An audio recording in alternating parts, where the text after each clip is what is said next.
Mari avec Dave, j'avais été victime de ses vices sexuels et j'avais été maltraitée littéralement toute ma vie par différentes personnes et de différentes façons. Quand j'ai quitté la maison, je me suis mariée avec le premier homme qui m'a prêté un peu d'attention parce que j'avais peur que personne ne veuille de moi. Alors j'ai profité de la première occasion et je savais au fond de moi que ce mariage n'allait pas réussir. Il avait comme moi beaucoup de problèmes et on se posait des problèmes l'un à l'autre. Il sortait avec d'autres femmes, il buvait et il ne travaillait pas. Alors en fin de compte, on s'est trouvé avec un mariage brisé. Et quand j'ai rencontré Dave, je ne faisais confiance à personne. Je n'aimais pas ma personne et je me dévalorisais. Toute ma vie était un gâchis. Et à l'âge de 23 ans, je ne me rappelais pas avoir été même une fois heureuse dans ma vie.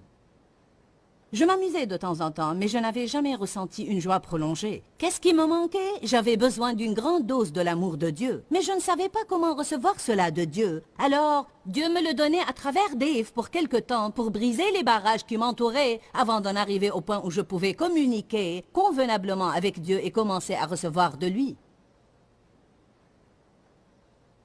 Le Seigneur a mis quelques personnes dans votre vie. Ceci m'est venu à cœur maintenant. Je crois que toute personne présente ici, le Seigneur a mis dans sa vie certaines personnes qu'il veut qu'elle aime d'un amour infini, désintéressé et gratuit.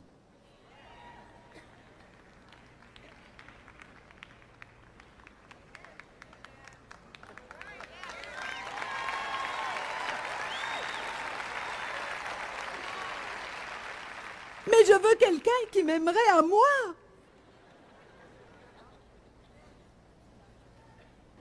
Comment vous recevez ce que vous voulez? En donnant ce dont vous avez besoin. Si vous avez besoin qu'on vous fasse des compliments, faites vous-même des compliments aux autres. Si vous avez besoin d'être apprécié, appréciez quelqu'un d'autre. Si vous avez besoin qu'on vous prête une attention spéciale, prêtez une attention spéciale à quelqu'un d'autre. Semez vos graines et comptez sur Dieu pour la récolte. L'argent n'est pas la seule chose que Dieu nous demande de donner. La plupart des dépendances dont les gens souffrent résultent souvent du manque d'amour dans leur vie. Les gens se sentent vides, ils souffrent émotionnellement, ils se sentent bons à rien. Vous savez combien de personnes se sentent bonnes à rien?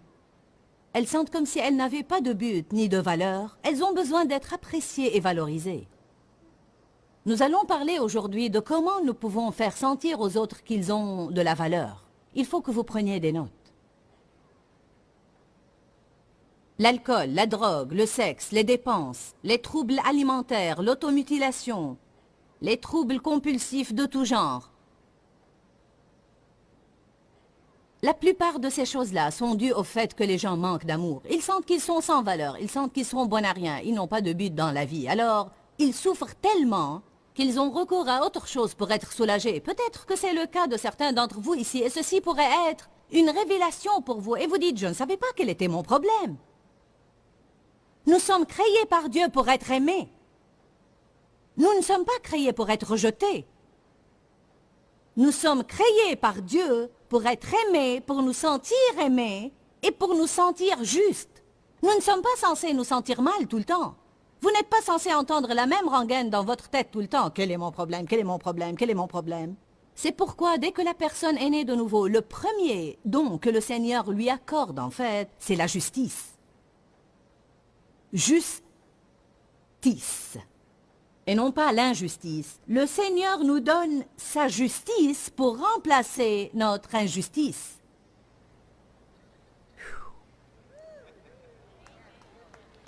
Celui qui n'a point connu le péché est devenu péché afin que nous devenions en lui justice de Dieu.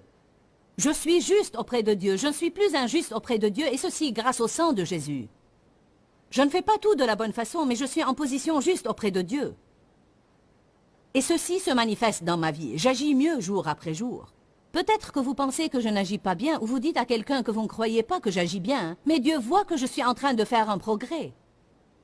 Dieu n'est pas furieux aujourd'hui que vous ne soyez pas encore arrivé, mais il sera très déçu si vous arrêtez d'aller de l'avant. La vie est un voyage. Si vous avez soif d'amour et vous me dites « Bon Joyce, personnellement, je ne peux pas aider les autres, parce que je suis moi-même un gâchis, je ne suis qu'un bon à rien, j'ai besoin d'être aimé. » Ce que je vous suggère de faire tout d'abord, c'est de courir vers Dieu et non pas vers les gens.